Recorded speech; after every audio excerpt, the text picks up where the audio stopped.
بسم الله الرحمن الرحيم تبارك الذي بيده الملك وهو على كل شيء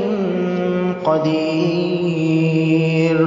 الذي خلق الموت والحياة ليبلوكم أيكم أحسن عملا وهو العزيز الغفور الذي خلق 7 سماوات طباقا ما ترى في خلق الرحمن من تفاوت فارجع البصر هل ترى من فطور ثم ارجع البصر كرتين ينقلب إليك البصر خاسئا وهو حسير ولقد زينا السماء الدنيا بمصابيح وجعلناها رجوما للشياطين وأعتدنا لهم عذاب السعير وللذين كفروا بربهم عذاب جهنم وبئس المصير إذا ألقوا فيها سمعوا لها شهيقا وهي تفور تكاد تميز من الغيظ كلما ألقي فيها فوج سألهم خزنتها ألم يأتكم نذير قالوا بلى قد جاءنا نذير فكذبنا وقلنا ما نزل الله من شيء إن أنتم إلا في ضلال كبير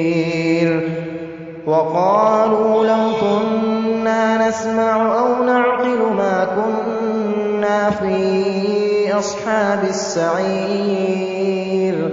فاعترفوا بذنبهم فسحقا لأصحاب السعير إن الذين يخشون ربهم بالغيب لهم مغفرة وأجر كبير وأسروا قولكم أو اجهروا به إنه عليم بذات الصدور ألا يعلم من خلق وهو اللطيف الخبير هو الذي جعل لكم الأرض ذلولا فامشوا في مناكبها وكلوا من رزقه وإليه النشور أأمنتم من في السماء أن يخسف بكم الأرض فإذا هي تمور أم أمنتم من في السماء أن يرسل عليكم حاصبا فستعلمون كيف نذير ولقد كذب الذين من قبلهم فكيف كان نكير أولم يروا إلى الطير فوقهم صافات ويقبضن ما يمسكهن إلا الرحمن إنه بكل شيء بصير أمن هذا الذي هو جند لكم ينصركم من دون الرحمن إن الكافرون إلا في غرور أمن هذا الذي يرزقكم إن أمسك رزقه بل لجوا في عتو ونفور أفمن يمشي مكبا على وجهه أهدى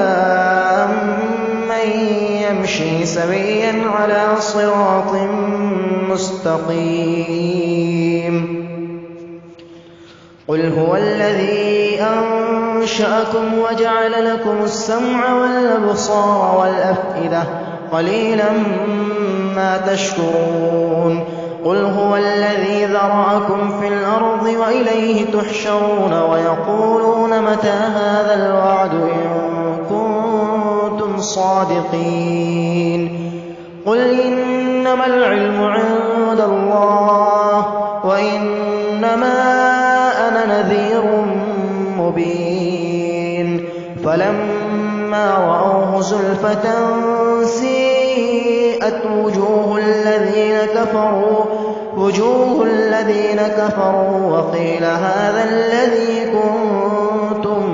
به تدعون قل أرأيتم إن أهلكني الله ومن معي أو رحمنا فمن